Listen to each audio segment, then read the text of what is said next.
Salutations, mathematicians. Time for our next lesson regarding multiplication. Go ahead and put your name at the top of the page, please. And then we will continue with our Module 2 notes. Now, recently, we talked about multiplication. Hopefully very similar to what you did in 4th grade, just a few more digits this time. We're going to continue building on that in Lesson 10. So this is Module 2, Lesson 10. Now we're going to take some decimals and multiply those. Decimal multiplication. Decimal multiplication. Now again, this is Lesson 10, so your Roman numeral is the mighty X. Go zoom in a little bit on that. Make sure you've got that X. All right. I know some of you have been feeling a little frustrated, a little betrayed that I have not been sticking to the regular format with vocabulary. But some of these lessons, there really isn't any new vocab, and it takes a lot of the page. So I want to try to keep it down to one page for you if possible. Skipping over vocab again today, jumping right into the procedure. Again, talking about factors. Factors are the numbers we multiply together. The product is the answer to a multiplication problem. You have that elsewhere in your notes, so we're going to get right to it. Step 1. For step 1, decimal multiplication, we are going to be using the standard algorithm. In fact, I'll go ahead and put that right here, just to make sure we're very clear on that. So with the standard algorithm, step 1, write the factors vertically. Write them up and down, please. Stack them. Write the factors vertically. Now, this next part is something that I am going to really strongly suggest you do. The commutative property of multiplication tells us we can multiply factors in any order. It doesn't matter. But I am going to strongly suggest that the longer. Now notice I did not say bigger, because the value could actually be smaller. Decimals are weird. Decimals break a lot of different rules. Put the longer factor. The longer factor should go on top.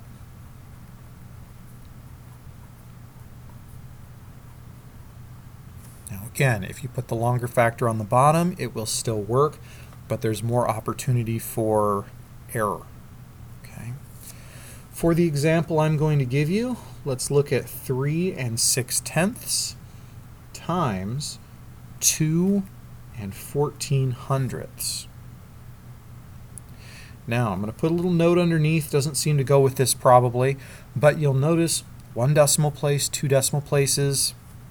With multiplication,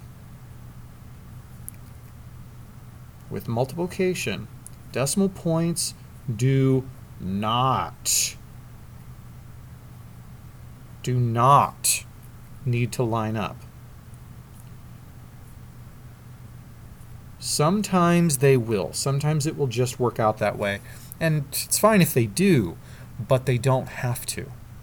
With addition, with subtraction, you must line up the decimal points. It will not work otherwise.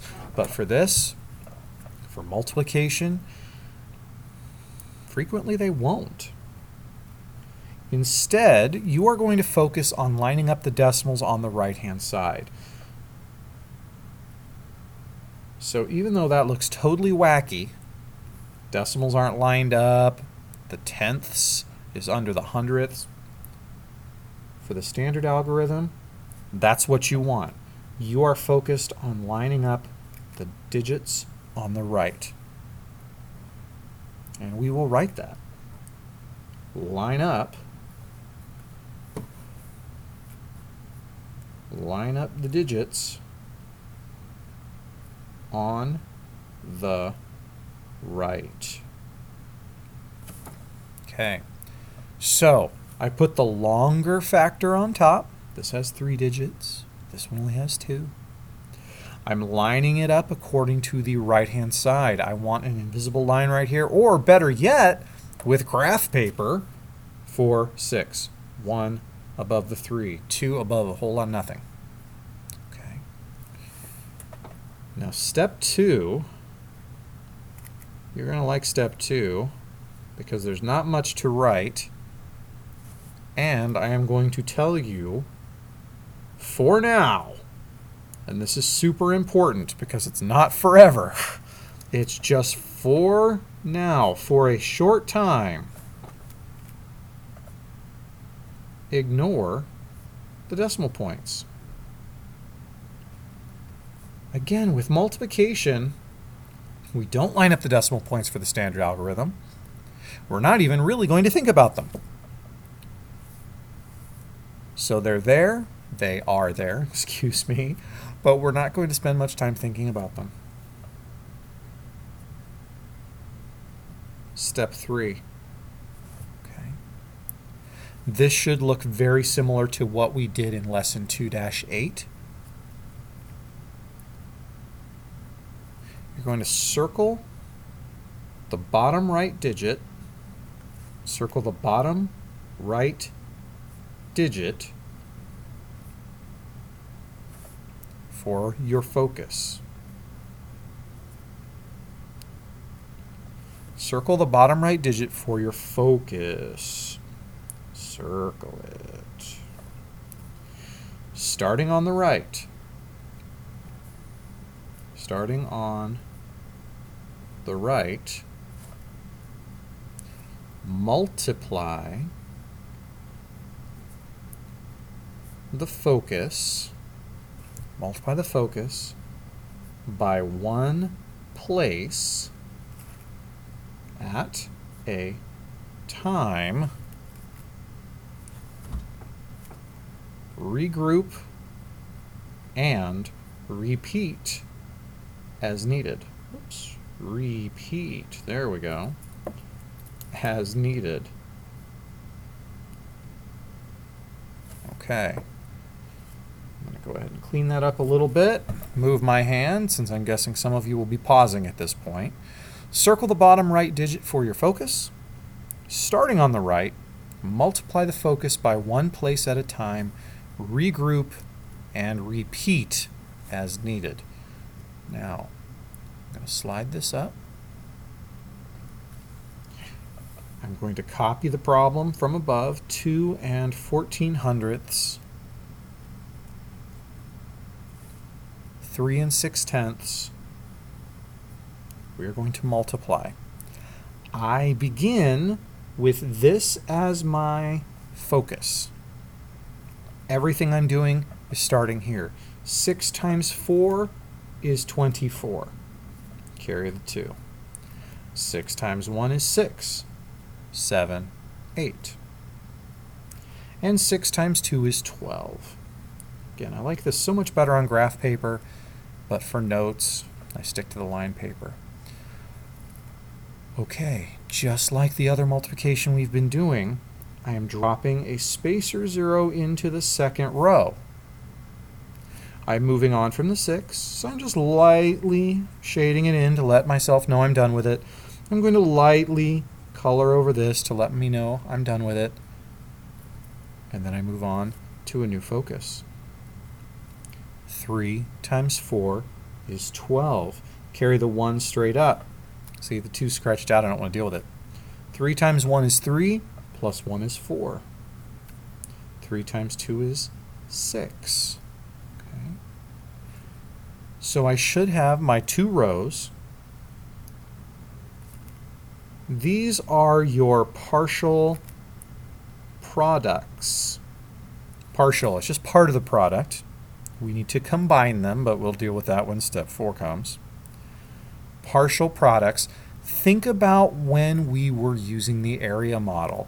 This is very similar to that. Okay. And I'll go ahead, we've already talked about it, but let's label it just to be sure. You add 1 spacer 0 per line. So right now I only needed one, but I might have needed more. Who knows? Spacer 0 or zeros? Okay, let's wrap it up. I'll leave that right there. Step 4, almost done, folks. Step 4, add the partial products. Now again, hopefully this is looking pretty similar, sounding pretty familiar. Add the partial products to get a final product. Although, to be honest, I probably shouldn't say final because it's not quite done.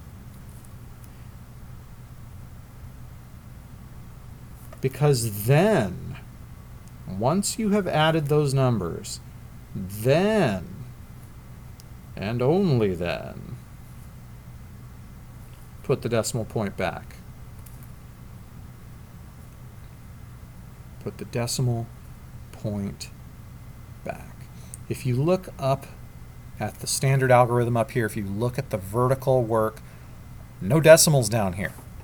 And that is correct. That is by design.